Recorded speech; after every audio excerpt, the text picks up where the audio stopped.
Hi, welcome to Shri చక్ర designs. ఇది ఎలా ఉందండి? హాఫ్ శారీ. ఇది డిజైనర్ హాఫ్ శారీ అండి. ఇది వచ్చేసి ఆర్గాన్జా ఫ్యాబ్రిక్ అనమాట. లెహంగా వచ్చేసి ఇది సీ బ్లూకి మెహందీ గ్రీన్ కలర్ కాంబినేషన్ చున్నీ వచ్చింది. ఈ కాంబినేషన్ చాలా రేర్ కాంబినేషన్, బట్ చాలా లుక్ మాత్రం చాలా బాగుంటుంది. ఈ లెహంగాకి బాక్స్ ప్లీట్స్ ఇచ్చాను. అండ్ చున్నీ వచ్చేసి షిఫాన్ తీసుకున్నాను అనమాట.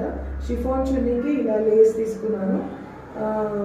ఆల్రెడీ చున్నీకి ఇలా కొంచెం లేస్ వచ్చింది, బట్ నాకు ఇలా డబుల్ టైప్లో కనిపిస్తే ఇంకా బాగుంటుంది కదా అని ఇలా కట్ వర్క్ టైప్లో కనిపించేలాగా ఇలా డిజైన్ చేశాను అనమాట. ఇలా ఇది వచ్చేసి లెహంగా. అండ్ మనం లెహంగాకి కూడా ఇలా మీరు అబ్జర్వ్ చేస్తే ఇక్కడ కూడా మనం లేస్ ఇచ్చాము. చాలా